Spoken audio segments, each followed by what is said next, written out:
Da perilica rublja može prati bez električne energije i deterđenta zna dobro Dmitar Reljić, poznatiji kao Miro. Njegovu perilicu pokreće snaga vode u Martinbrodu u BiH. U njoj pere baš sve, od odjeće do tepiha. Sve perem. A u 4. brzini kupam babe. Da, ali ljeti, ne sada. Sad je zima. Ima djed Miro i mlin u kojemu melje sve vrste žitarica, uglavnom za turiste. Od turizma živi i većina njegovih sumještana koji bi željeli da sezona u njihovom kraju bude dulja, a posjetitelja još više. Uglavnom dolaze ribiči preko ljeta iz svih europskih država, čak i iz cijelog svijeta. Uglavnom familije ostave dole na moru, a oni ovamo dođu na pecanje. Pa bi trebala malo bolja komunikacija i neka bliža sa Jadranom. Iako je Hrvatska odavde udaljena svega nekoliko stotina metara, zbog slabije prometne povezanosti do rijeke Une s druge strane granice cestom ima 70 km.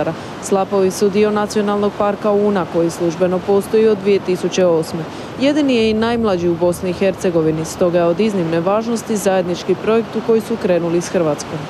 Tako je ovaj projekat Una izvor života i ova rijeka povezuju dvije zemlje, Bosnu i Hercegovinu i Hrvatsku.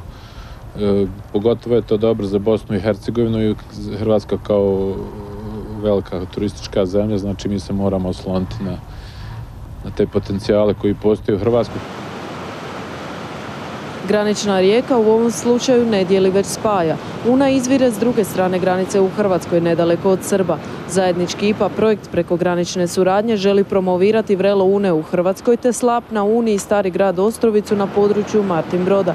Njegova ukupna vrijednost je 400.000 eura. 85% sufinancira Europska komisija.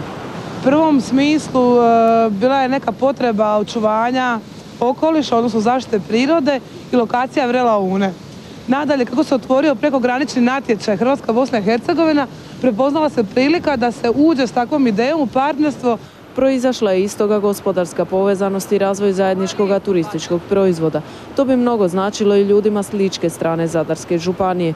Iako nije lako jer ovaj kraj nema tradiciju turizma. Stanovnici su ranije bili više orijentirani na poljoprivredu i industriju.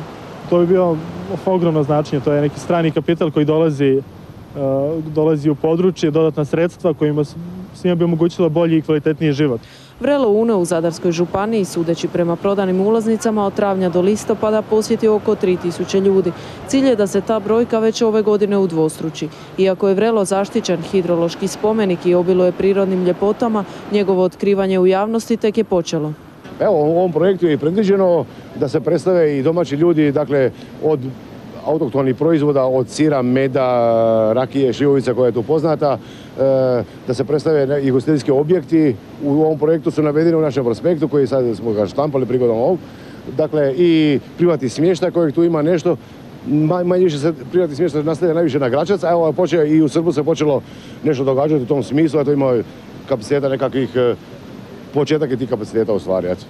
Prvi korak je napravljen, pokrenuta je suradnja i promocija ovih prekrasnih krajeva.